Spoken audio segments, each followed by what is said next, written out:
बिस्मिल्लाहिर्रहमानिर्रहीम। अस्सलाम वालेकुम दोस्तों। क़ायद आज़म मोहम्मद अली जिन्ना कौन थे और इनके चंद फरमूदात। यहाँ हमने क़ायद आज़म के इरशादात को जमा किया है। बानी पाकिस्तान क़ायद आज़म मोहम्मद अली जिन्ना ने मुसलमानों के लिए दुनिया के नक्शे पर एक नया मुल्क पाकिस्तान बनाने में बहुत अहम किरदार अदा किया था और पाकिस्तान का पहला गवर्नर जनरल बना था। उनकी कुर्बानियों, अनथक मेहनत, लगन और जिद्दोजहद की वजह से आज दुनिया भर के मुसलमान और ख़ास कर पाकिस्तान कौम क़ायद आज़म मोहम्मद अली जिन्ना को खिराज तहसीन पेश करते हैं। क़ायद आज़म के अक़वाल: इल्म तलवार से भी ज़्यादा ताकतवर है, इसलिए इल्म को अपने मुल्क में बढ़ाएं, कोई आपको शिकस्त नहीं दे सकता।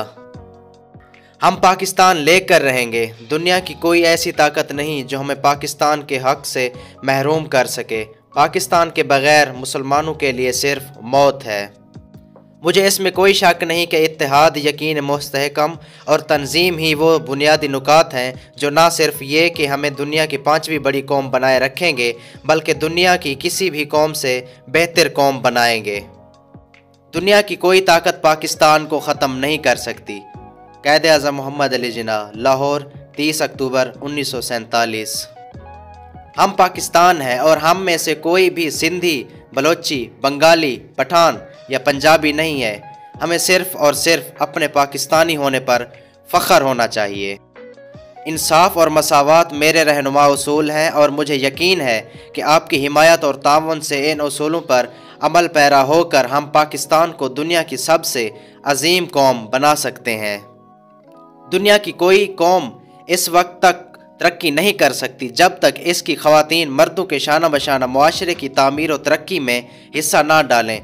औरतों को घर की 4 दीवारी में बंद करने वाले इंसानियत के मुजरिम हैं। पाकिस्तान की दास्तान, इसके लिए की गई जद्दोजहद और इसका हुसूल रहती दुनिया तक इंसानों के लिए रहनुमा रहेगी कि किस अजीम मुश्किलात से नबर्द आजमा हुआ जाता है। ये आपका इख्तियार है कि किसी हुकूमत को ताकत अता करें या बरतरफ कर दें, लेकिन इसके लिए हुजूम का तरीका इस्तेमाल करना हरगिज़ दुरुस्त नहीं है। आपको अपनी ताकत का इस्तेमाल सीखने के लिए निज़ाम को समझना होगा। अगर आप किसी हुकूमत से मुतमईन नहीं हैं तो आइन को मज़कूरा हुकूमत बरतरफ करने का इख्तियार देता है, लिहाजा आइनी तरीके से ही ये अमल अंजाम पजीर दिया जाना चाहिए।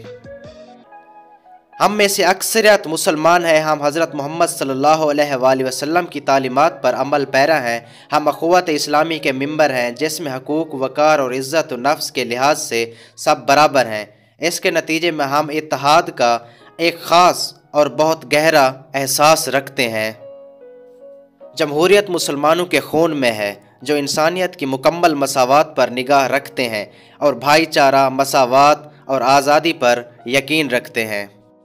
मुझे पूरी उम्मीद है कि वो हिंदुस्तान और पाकिस्तान के दरमियान ताल्लुकात दोस्ताना और खुशगवार होंगे। हमारे पास बहुत काम करना बाकी है। आओ सोचते हैं कि हम एक दूसरे और दुनिया के लिए कैसे काम आ सकते हैं। हमारे पास ऐसी रियासत होनी चाहिए जिसमें हम आज़ाद मर्द की हैसियत से ज़िंदा रह सकें और हम अपनी रोशनी और सकाफ़त के मुताबिक तरक्की कर सकें, और जहाँ इस्लामी मुआशरती इंसाफ के उसूलों के तहत ज़िंदगी गुजारना सीखें। आप सब के लिए मेरा पैगाम उम्मीद, जुर्रत और एतमाद का है। आइए हम अपने तमाम वसाइल को मुनज़्ज़म अंदाज में मुतहर्रिक करें। फ़ैसला लेने से पहले 100 बार सोचें, लेकिन एक बार जब फ़ैसला ले लें तो एक मर्द की तरह इस पर कायम रहें। बेहतरीन की तवक्को करो, बदतरीन के लिए तैयार रहो। नाकामी वो लफ्ज़ है जिसे मैं नहीं जानता।